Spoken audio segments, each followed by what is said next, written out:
So I'm going to make a claim here, very strong claim, about CEC Gyanesh Kumar. And this is not something I'm saying lightly. I'm the leader of the opposition in the Lok Sabha.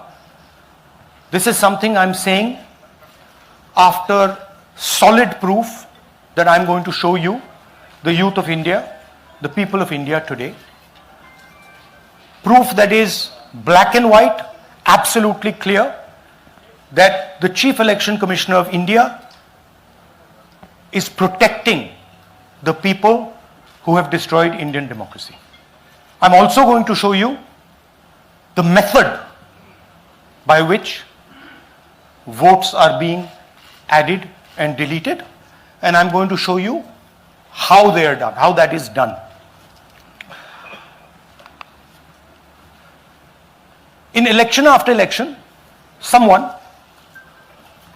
some force, some group of people has been systematically targeting millions of voters for deletion across India.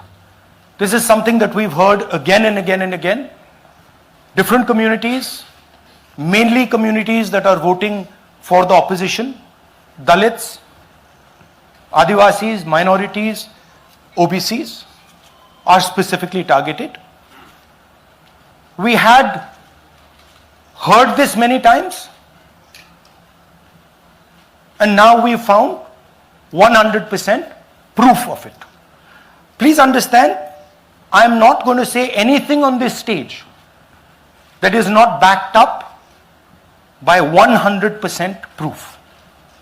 I am somebody who loves my country. I love my constitution. I love the democratic process, and I am protecting that process. And so I'm not going to say anything here that is not going to be based on 100% proof that you can determine. The burden of the judgment is yours. I am going to lay the proof in front of you. You will see it and say, actually, this is pretty solid proof. Aland is constituency in Karnataka. 6,018 votes. Somebody tried to delete 6,018 votes. We don't know the total number of votes that were deleted in Aland in the 23 election. They are much higher than 6,018. But somebody got caught deleting 6,018 votes. And it was caught, like most crimes, by a coincidence. What happened was, the booth level officer there noticed that her uncle's vote was deleted. And so she checked who deleted her uncle's vote, and she found that it was a neighbor. पड़ोसी ने uncle का vote delete किया था. उसने जाके पड़ोसी से पूछा कि आपने मेरे अंकल का वोट क्यों डिलीट किया. पड़ोसी ने कहा, मैं तो जानता ही नहीं, मैंने तो कुछ वोट डिलीट ही नहीं किया. Neither did the person deleting the vote know, nor did the person whose vote was deleted know. Some other force hijacked the process and deleted the vote. And as luck would have it, got caught. What does the operation look like? In Aland, 6,018 applications were filed, impersonating voters. The people who filed these applications actually never filed them. And we will show you evidence of that on this stage. The filing was done automatically using software. We will show you that. Mobile numbers from outside Karnataka, from different states, and you can see on the map, from different states were used to delete numbers in Aland. And it was done targeting Congress voters. So this was not random. We will show you again that these deletions were specifically targeting booths where the Congress party was winning. Here is example number 1, lady called Godabai. Someone created fake logins, deleted 12 voters, attempted to delete because then this was stopped. Godabai, of course, has no idea. Can you show us what Godabai has to say about this? Election time ಈಗ ನಾ ಅರ್ಜಿ ಹಾಕಿಲ್ಲ, ನನಗೆ ಅದಕ್ಕೆ ಸಂಬಂಧ ಇಲ್ಲ, ಅದು ಯಾರು ಹೊಟ್ಟಿ ಕಿಚ್ಚಿಗೆ ಯಾರು ಏನ ಹಾಕ್ಯಾರ ಅನ್ನೋದು ನನಗೆ ಗೊತ್ತಾಗಿಲ್ಲ. So she has no idea. These were the cell phone numbers that were used to delete these people. These are not from Karnataka. These numbers are from different states. You can see here.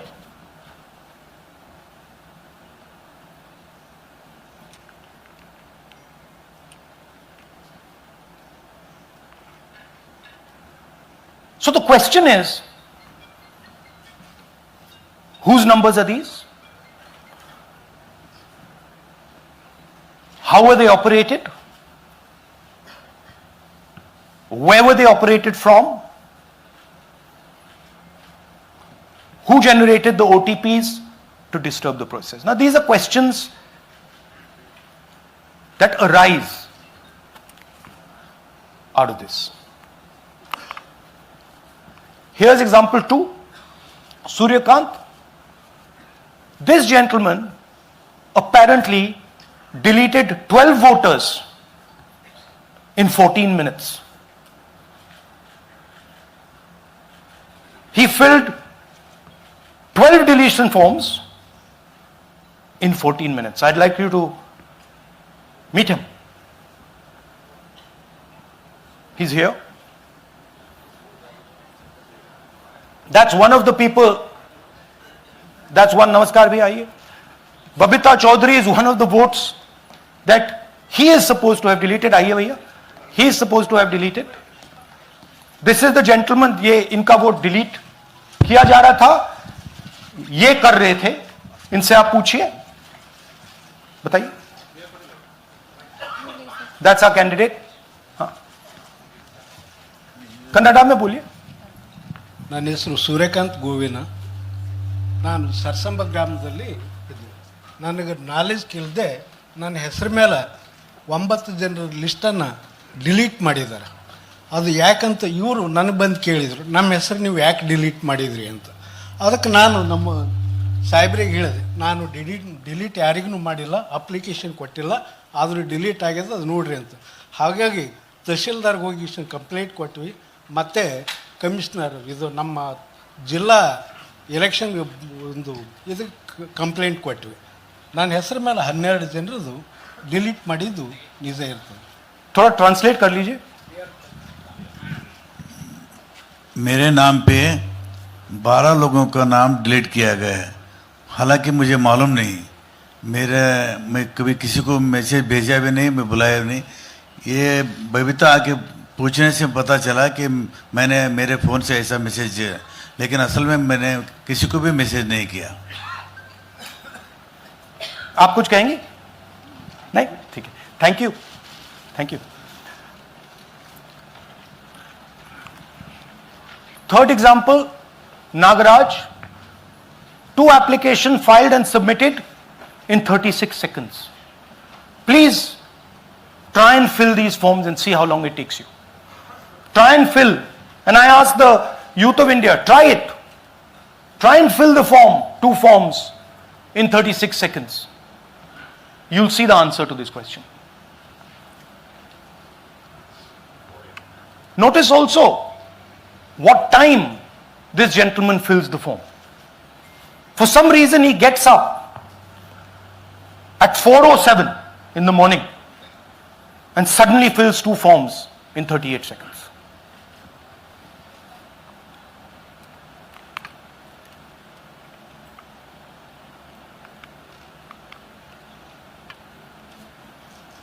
Now let's talk about how this is being done and why I'm saying and we are saying that this is being done in a centralized manner.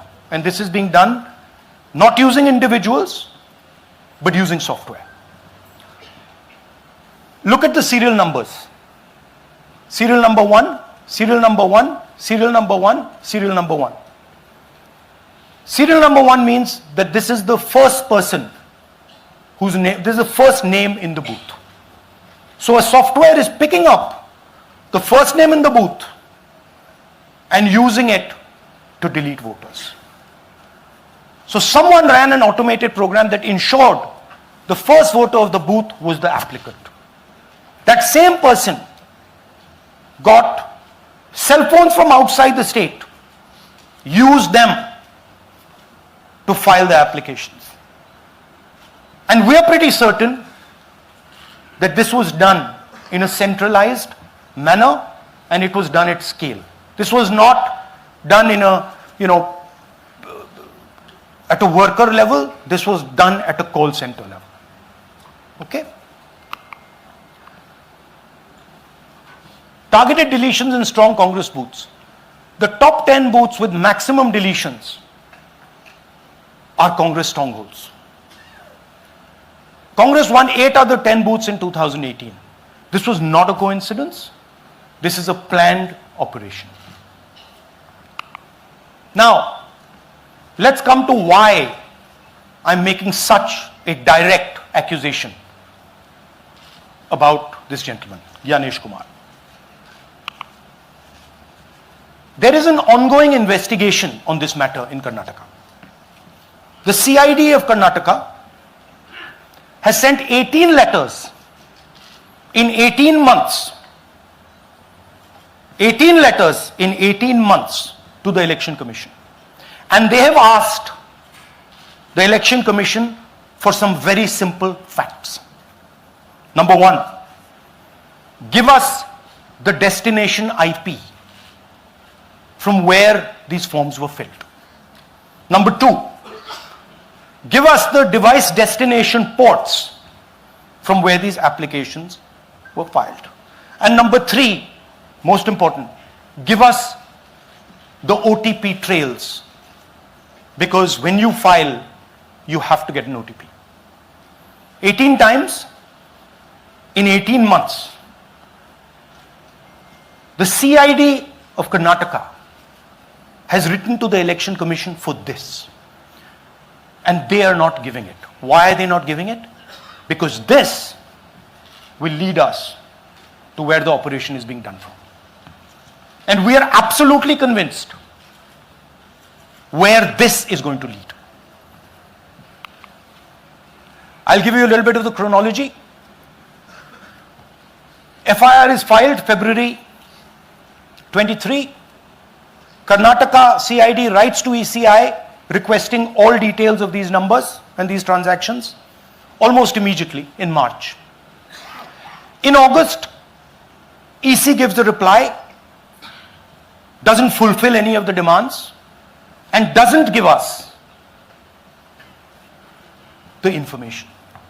Doesn't give the CID of Karnataka the information that will lead them to their destination.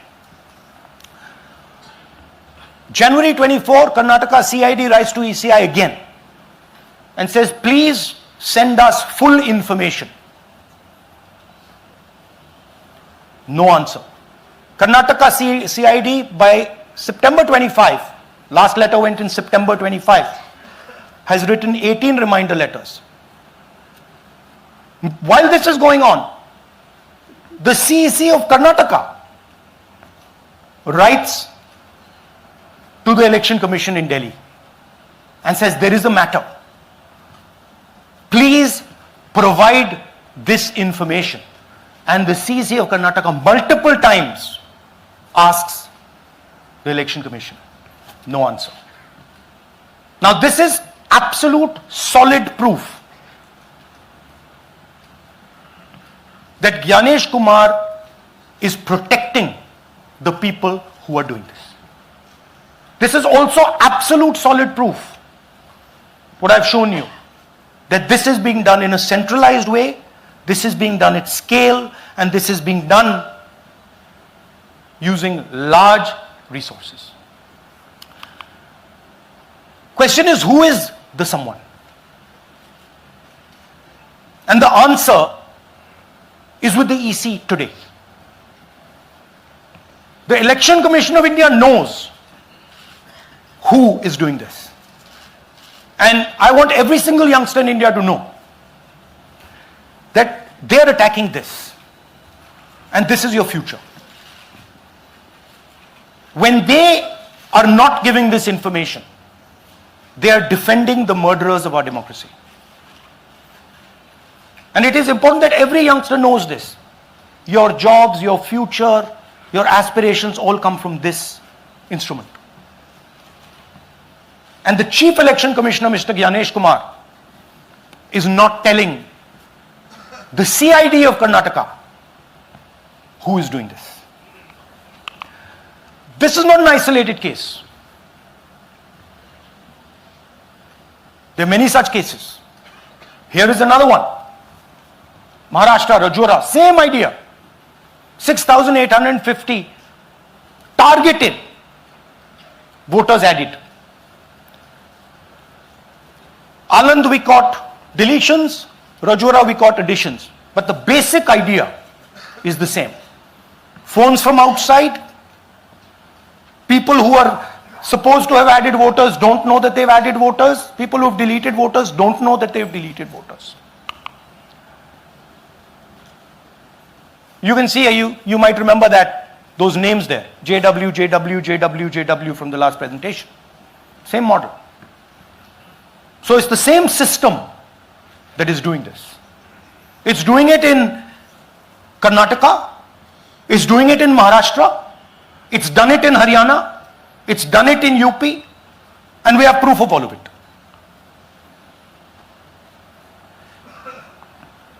Names are being filled.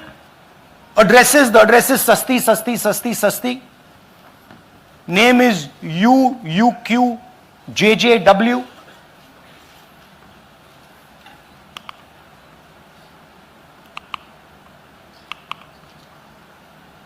So, what are we saying here? That the Chief Election Commissioner of India, Gyanesh Kumar, needs to stop protecting the people who are destroying Indian democracy. We have given you 100% bulletproof proof here. It cannot be doubted. You have seen it with your own eyes. Right?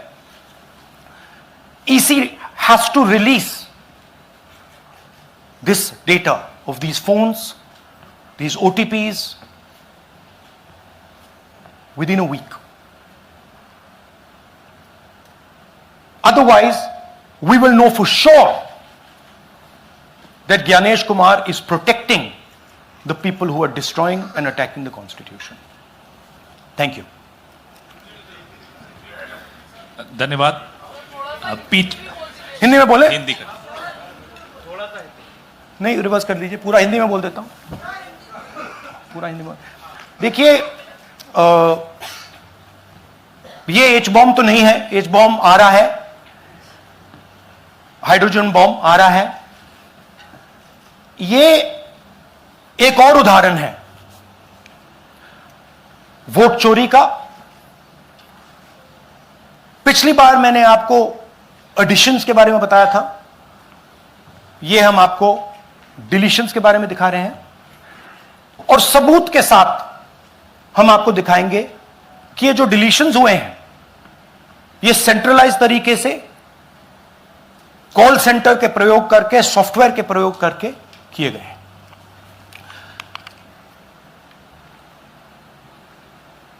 हमारे पास इस presentation में जो मैंने आपको अभी दिखाया 100% सबूत है, प्रूफ है कि ज्ञानेश कुमार जी हिंदुस्तान के चीफ इलेक्शन कमिश्नर वोट चोरों की रक्षा कर रहे हैं, और यह मैं आपको अभी दिखाने जा रहा हूं।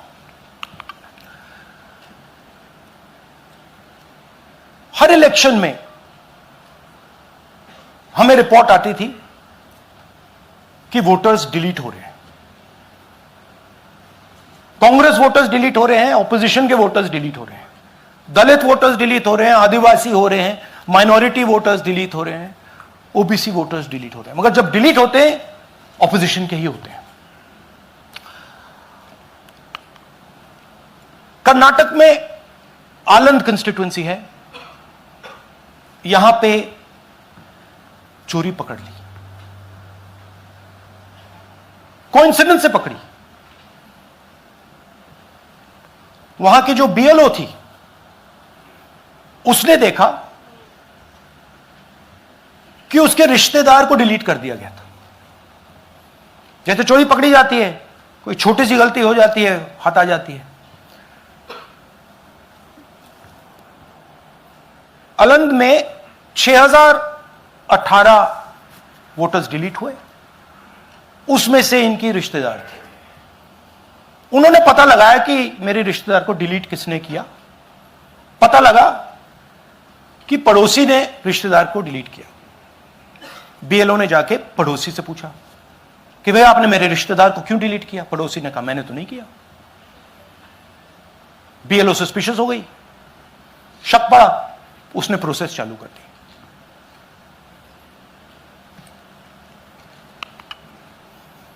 पता क्या लगा कि कोई ना कोई, किसी ने अलंद में वोटर डिलीशन सिस्टमैटिकली ऑर्गेनाइज तरीके से, सेंट्रलाइज तरीके से किया। हमें यह नहीं मालूम कि आलंद में कितने वोटर डिलीट हुए, क्योंकि इससे बहुत ज्यादा हो सकते हैं। 6000, तकरीबन 6000 पकड़े गए, उस पर इन्वेस्टिगेशन हो गया। क्या पता लगा कि फाइलिंग ऑटोमेटिकली ऑनलाइन हो रही है। मोबाइल नंबर्स कर्नाटक के नहीं यूज हो रहे, मोबाइल नंबर्स दूसरी स्टेट्स के यूज हो रहे हैं। इनफैक्ट कर्नाटक के नंबर थे ही नहीं उसमें। मतलब आप दिल्ली में बैठे डिलीट कर रहे हो, आपका नंबर तमिलनाडु का है। आप गुड़गांव में डिलीट कर रहे हो, आपका नंबर झारखंड का है। और जब हम चेक कर रहे हैं कि भैया आपका नंबर है, तो आपका नंबर है ही नहीं, किसी और का नंबर है। और टारगेट करके कांग्रेस वोटर्स को डिलीट किया गया। ये गोदाबाई जी हैं, इनके नाम पर 12 वोटर्स डिलीट किए गए। इनको मालूम ही नहीं, इनको पता ही नहीं कि इन्होंने 12 वोटर्स डिलीट किए। दिखाइए जरा। ಇಲೆಕ್ಷನ್ ಟೈಮ್ ಈಗ ये इनका वीडियो है। ನಾ ಅರ್ಜಿ ಹಾಕಿಲ್ಲ, ನನಗೆ ಅದಕ್ಕೆ ಸಂಬಂಧ ಇಲ್ಲ। ಅದು ಯಾರು ಹೊಟ್ಟಿ ಕಿಚ್ಚಿ ಯಾರು ಏನ ಹಾಕ್ಯಾರ ಅನ್ನೋದು ನನಗೆ ಗೊತ್ತಾಗಿಲ್ಲ। तो इनको आइडिया नहीं है कि इन्होंने वोटर्स डिलीट कर दिए।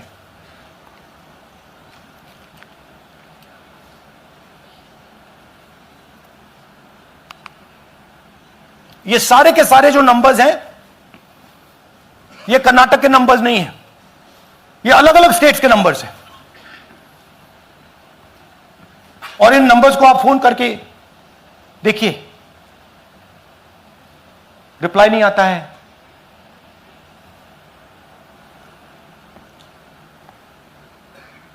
तो सवाल यह है कि किसके नंबर्स हैं, ये किसने ऑपरेट किए, जब इन्होंने ऑपरेट किए ये कहां थे, आईपी एड्रेस क्या था, ओटीपी कैसे जनरेट हुआ, कहां गया, यह सवाल है। यह दूसरा उदाहरण, सूर्यकांत जी जो अभी स्टेज पे आए थे, इन्होंने 12 वोटर्स को 14 मिनट में डिलीट कर दिया। आप फॉर्म भरने की कोशिश कीजिए, डिलीशन फॉर्म भरने की कोशिश कीजिए, देखिए।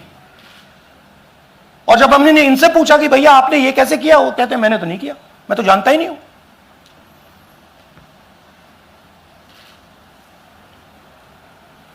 बबीता चौधरी जी का इन्होंने एक नाम डिलीट किया, यहां खड़ी हैं बबीता जी, यहां है सूर्यकांत जी, यहां है, आ जाइए जरा स्टेज पे, एक सेकंड आ जाइए। ये दोनों खड़े हैं यहां पे, सूर्यकांत जी, बबीता जी। इनको मालूम ही नहीं कि इन्होंने डिलीट किया। Thank you. नागराज जी, इन्होंने 2 एप्लीकेशन 36 सेकंड में फाइल कर दी है, और मजे की बात देखिए, ये 4 बजे सुबह उठ के फाइल कर रहे हैं। पता नहीं क्या हुआ, 4 बजे सुबह कहा कि भैया मैं 2 वोटर को डिलीट करूंगा, और कितने 36 सेकंड में डिलीट कर दिए, फिर सो गए।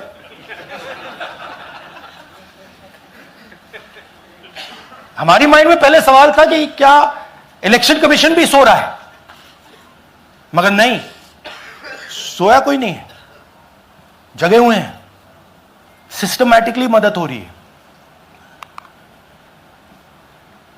यह देखिए दूसरी बात, जो भी डिलीट कर रहा है वोटर लिस्ट में उसका सीरियल नंबर 1 है। मतलब जो भी वोटर लिस्ट में पहले नंबर पे आता है वही डिलीट कर रहा है। 5वें नंबर वाला, 7वें नंबर वाला, 10वें वाला कोई नहीं कर रहा। तो हो क्या रहा है, सॉफ्टवेयर से यह काम किया जा रहा है। सॉफ्टवेयर प्रोग्राम कह रहा है पहला नाम निकालो और इसका प्रयोग करके डिलीट करो। टारगेटेड डिलीशंस हो रहे हैं। कांग्रेस पार्टी पर आनंद में अटैक किया। टॉप 10 बूथ्स जहां सबसे ज्यादा कांग्रेस की स्ट्रेंथ थी वहां टारगेट किया। और 2018 में पिछले इलेक्शन में 10 में से 8 बूथ कांग्रेस पार्टी जीती थी, और इन 8 में से इन्होंने 6000 लोग उड़ाने की कोशिश की। ये कोइंसिडेंस नहीं था, ये प्लान था, और ये सेंट्रलाइज तरीके से किया जा रहा है। अब मैंने बहुत बड़ी बात बोली, चीफ इलेक्शन कमीशन के बारे में मैंने बोला कि यह व्यक्ति वोट चोरों की रक्षा कर रहा है। जो भी मैं यहां बोल रहा हूं 100% प्रूफ के साथ, सबूत के साथ बोल रहा हूं, और मैं अभी आपको दिखाना चाहता हूं कि मैं ये शब्द क्यों बोल रहा हूं और किस बेसिस पे बोल रहा हूं। आपको अपनी आंखों से यह दिखेगा। कर्नाटका सीआईडी ने केस चालू किया कि वोटर कौन है, ये फोन किसके हैं, ये आईपी एड्रेस क्या है, ओटीपी कहां गया, इन चीजों के बारे में इन्वेस्टिगेशन शुरू होती है। कर्नाटक सीआईडी ने हिंदुस्तान के इलेक्शन कमीशन को 18 चिट्ठियां लिखी हैं। हमें आप ये इंफॉर्मेशन दीजिए, बिल्कुल क्लियर है, डेस्टिनेशन आईपी दीजिए, डिवाइस डेस्टिनेशन पोर्ट दीजिए, ओटीपी ट्रेल्स दीजिए, फोन नंबर्स दीजिए, फोन नंबर्स के मालिकों के नाम दीजिए। क्लियरली पूछा है, नो आंसर। 18 चिट्ठी CID Karnataka, no answer from chief election commissioner, no answer from election commission. Timeline देखिए,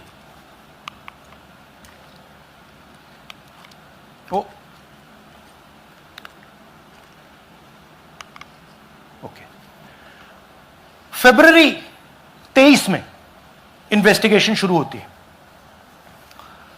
मार्च 23 में कर्नाटका सीआईडी चिट्ठी लिखती है ईसीआई को कि हमें सारे डिटेल्स दे दीजिए। अगस्त में इनकंप्लीट डिटेल्स दी जाती हैं, जिससे कोई इन्वेस्टिगेशन आगे नहीं बढ़ेगा। जिन चीजों की जरूरत थी वो नहीं दी, जिसकी जरूरत नहीं थी वो सारी दे दी। पहला सबूत। दूसरा सबूत, 18 बार रिमाइंडर लेटर गए हैं। आपको अगर सीआईडी एक बार लेटर भेज दे और आप नहीं गए, आप जानते हो क्या होगा। यहां पे इलेक्शन कमीशन को 18 बार लेटर गए हैं, कुछ नहीं हुआ है। बाद में क्या होता है, कर्नाटक ईसी इलेक्शन कमीशन को लिखता है, कहता है भैया हमें दे दीजिए, आपको इंफॉर्मेशन देना पड़ेगा। No reply. मार्च 25 में आखिरी लेटर सितंबर में गया है, कुछ ही दिन पहले। No reply from EC. यह है सबूत कि ज्ञानेश कुमार जी वोट चोरों की रक्षा कर रहे हैं, और यह ब्लैक एंड व्हाइट सबूत है, इसमें कोई कंफ्यूजन नहीं है कहीं।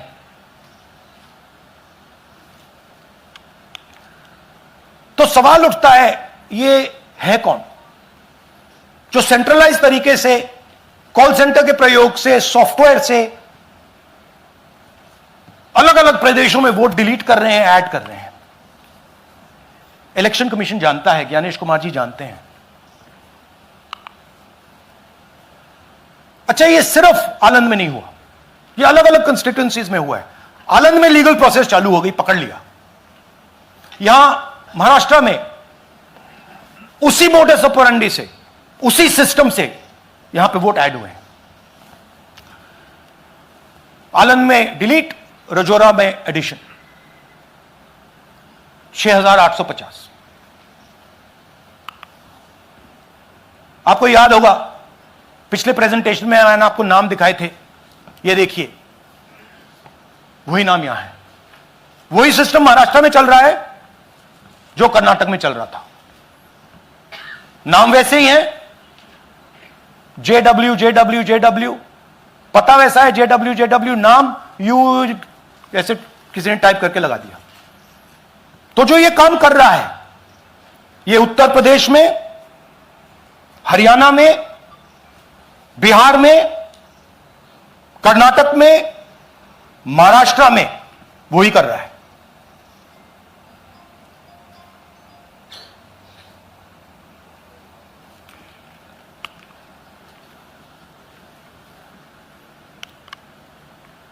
तो हमारी डिमांड है, ज्ञानेश कुमार जी, आप अपना काम कीजिए। आपने ओथ लिया है, आप हिंदुस्तान के चीफ इलेक्शन कमिश्नर हैं। आपसे कर्नाटक की सीआईडी सबूत मांग रही है।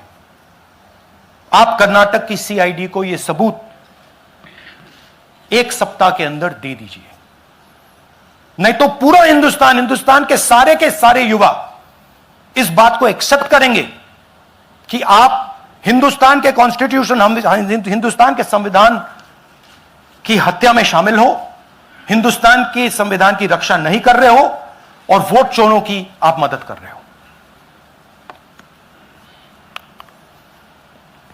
Thank you. और थोड़ी देर में हम आपको हाइड्रोजन बॉम्ब दिखाने जा रहे हैं। नहीं, आज नहीं, थोड़ी देर में उसकी प्रिपरेशन चल रही है। क्योंकि हम देखिए, मैंने टीम से कहा है कि अगर मैं स्टेज पे जा रहा हूं, ब्लैक एंड व्हाइट प्रूफ नहीं होगा, मैं नहीं जाऊंगा। अगर ब्लैक एंड व्हाइट प्रूफ होगा, जो कोई मतलब उसको निगेट नहीं कर सकता, मैं जाऊंगा। मैं देश के कॉन्स्टिट्यूशन की रक्षा कर रहा हूं, संविधान की रक्षा कर रहा हूं, मैं लोकतंत्र की रक्षा कर रहा हूं, और मैं सच्चाई आपके सामने रख रहा हूं। बहुत बहुत धन्यवाद, नमस्कार, जय हिंद। सर 3 सवाल। पीटीआई से संजीव चोपड़ा। या राहुल जी, दिस साइड। या राहुल जी इधर, हाँ, कहाँ है? To your right. हाँ, हेलो। राहुल जी, आज आपने नया खुलासा किया है कि कैसे वोट चोरी हो रही है। आपने पहले भी महादेवपुरा के बारे में बताया कि कैसे एडिशंस हो रही हैं, अब आपने बताया कैसे डिलीशंस हो रही हैं। लेकिन देखने में ये आ रहा है कि इलेक्शन कमीशन इस पे कोई एक्शन नहीं ले रहा, और आगे चल के वो तैयारी कर रहे हैं पूरे देश में SIR लाने की। तो आप इस मुहिम को आगे कहां तक ले जाएंगे, और SIR के बारे में क्या करने वाले हैं? देखिए, हम आपके सामने क्रिमिनलिटी रख रहे हैं। हमारा काम आपके सामने सच्चाई रखने का है, और हम रख रहे हैं। हिंदुस्तान में दूसरे इंस्टीट्यूशंस भी हैं, सिर्फ इलेक्शन कमीशन नहीं है, लीगल सिस्टम है, उनको भी इन चीजों को देखना चाहिए। यहां पे हम चीफ इलेक्शन कमिश्नर के बारे में ब्लैक एंड व्हाइट कह रहे हैं। आपने कहा कि हमने एडिशन डिलीशन दिखाया, पहले प्रेजेंटेशन में मैंने एडिशन दिखाया था, अब हमने डिलीशन दिखाया है, मगर हमने एक और चीज जोड़ दी है, एडिशन और डिलीशन का सिस्टम, उसका स्ट्रक्चर, उसका तरीका। और हमने यह दिखाया है कि जो डिलीट कर रहा है जो ऐड कर रहा है महाराष्ट्र में, कर्नाटक में, यूपी में, वो एक ही आदमी है, एक ही फोर्स है। हमने आपको वो एड्रेसेस दिखाए। Same system is being used in Maharashtra, is being used in Karnataka, is being used in Uttar Pradesh, is being used in Haryana. Same people are doing it. से Siddharth, ANI। Sir, this side, sir. हाँ Sir, on your left, sir. हाँ On your left. This side, sir, on your left.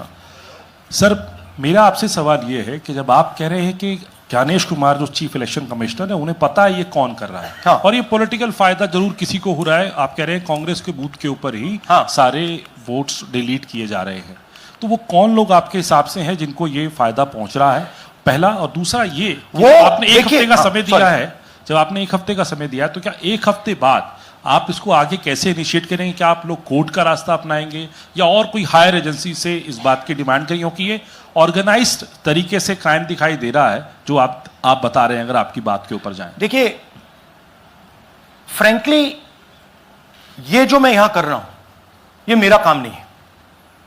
मेरा काम democratic system में participate करने का है। मेरा काम डेमोक्रेटिक सिस्टम की रक्षा करने का नहीं है। वो काम हिंदुस्तान के इंस्टीट्यूशंस का है। वो काम वो नहीं कर रहे हैं, इसलिए मैं कर रहा हूं। अब मैं आपको यह कह सकता हूं कि हमने आपको 2 बार सबूत दिखाया है, और जब हम ये प्रेजेंटेशंस खत्म करेंगे, इसमें लगेंगे 2-3 महीने, जब हम ये खत्म करेंगे आपके माइंड में कोई डाउट नहीं होगा कि हिंदुस्तान में state after state, Lok Sabha after Lok Sabha चोरी हो रही है। तो मेरा काम सच्चाई दिखाने का है। मैं हिंदुस्तान की जनता को, हिंदुस्तान के युवाओं को सच्चाई दिखा सकता हूं। यह मेरा काम है। उनकी जो इंटरेस्ट है, क्योंकि ये जो कॉन्स्टिट्यूशन है ये हिंदुस्तान की जनता का रखवाला है, प्रोटेक्टर है, और मैं इसकी प्रोटेक्शन कर रहा हूं। इसकी प्रोटेक्शन करने का काम हिंदुस्तान के इंस्टीट्यूशंस का है, हिंदुस्तान के ऑपोजिशन लीडर का नहीं है। मगर इंस्टीट्यूशंस नहीं करने हैं। अच्छा, एक इंटरेस्टिंग बात आई है जो मैं आपको बताना चाहता हूं कि इलेक्शन कमीशन के अंदर से हमें मदद मिलनी शुरू हो गई है। मैं साफ बोल देता हूं, इलेक्शन कमीशन के अंदर से, पहले नहीं हो रहा था, अब इलेक्शन कमीशन के अंदर से इंफॉर्मेशन आ रही है। यह रुकेगा नहीं, यह रुक नहीं सकता है, क्योंकि हिंदुस्तान की जनता इस बात को एक्सेप्ट नहीं करेगी। एक बार हिंदुस्तान की जनता को, हिंदुस्तान के युवाओं को पता लग गया कि वोट चोरी हो रही है, उनकी शक्ति लग जाएगी। IANS से आलोक झा। इस तरह से नहीं प्लीज। IANS से आलोक झा।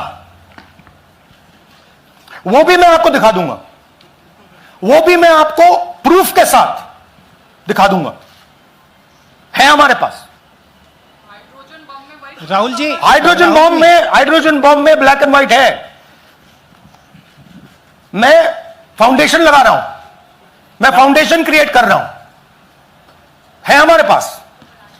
मैं स्टेज पे बिना प्रूफ के नहीं चढ़ूंगा, बता रहा हूं। राहुल जी, आपने कहा, ऐसे मत पूछिए please. Last question, Rahul ji, IANS से आलोक झा। राहुल जी इधर। आपने कहा आपके पास आलोक झा इधर सर। कहां है जी? हाँ, आपने कहा सर कि आपके पास पुख्ता सबूत है, ब्लैक एंड व्हाइट सबूत है, तो क्या अगर ECI अभी जवाब नहीं देती है तो कोर्ट का रुख करेंगे, ये ऑप्शन है आपके पास, जाएंगे? देखिए, मैंने कहा कि मेरा काम as opposition leader normal situation में मेरा काम ऑपोजिशन का रोल है, सरकार पे प्रेशर डालने का रोल है। मेरा काम हिंदुस्तान के लोकतंत्र को बचाने का नहीं है। मैं वो काम कर रहा हूं, इस स्टेज पे मैं वो काम कर रहा हूं। तो मेरी सोच है कि as a patriotic Indian, as somebody who loves India, who loves the constitution, it is my duty to put the truth in front of the people of India. अब अगर हिंदुस्तान के इंस्टीट्यूशंस कुछ करना चाहते हैं, वो करेंगे। उनमें भी बहुत लोग हैं, जैसे मैंने आपसे कहा, मैं सरप्राइज हो रहा हूं, इलेक्शन कमीशन से लोग आ रहे हैं, इंफॉर्मेशन दे रहे हैं और बढ़ रहा है वो। सर, क्या जब तक सीईसी ज्ञानेश कुमार अपने पद पर है, जैसा कि आप कह रहे हैं कि वो फ्री एंड फेयर इलेक्शन होने नहीं देंगे, तो तब तक इलेक्शन का मतलब क्या रह जाएगा? क्या आप इनको हटाए जाने के लिए आई तो इस्तीफा देने की? हाँ, तो आप इमेजिन कीजिए, और ये शॉकिंग बात ये है बस अब कि ये अभी शुरू नहीं हुआ, नो ये 10-15 साल से चल रहा है। ये सिस्टम है, ये स्ट्रक्चर है। हिंदुस्तान की जो डेमोक्रेसी है वो हाईजैक हो गई है। I am shocked frankly. Democracy, brothers and sisters, democracy can only be saved by the people of India. Nobody else can save democracy. Rahul Gandhi can come here and say something and say this is the truth. But the people of India, who I believe in, who I love, can do it. The day the people of India realize that आपका जो लोकतंत्र है, आपका जो संविधान है, वो आपसे चोरी हो गया है, उस दिन काम हो जाएगा। Thank you. अब आप लोग अपने स्थान पर खड़े हो जाइए राष्ट्रगान के लिए। ये है इनकी डिटेल लिस्ट, देख लीजिए। राष्ट्रगान के लिए अपने स्थान पर खड़े हो जाइए।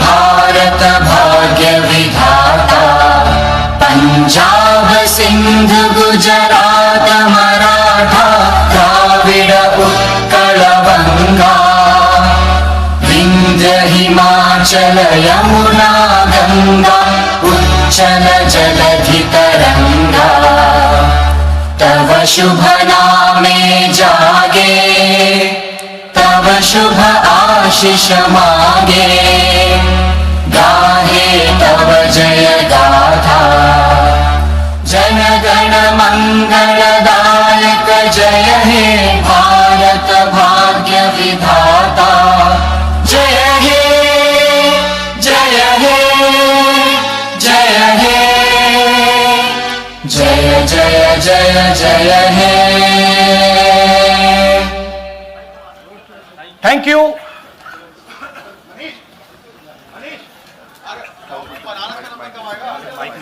भैया नहीं, भैया डोंट डू दैट।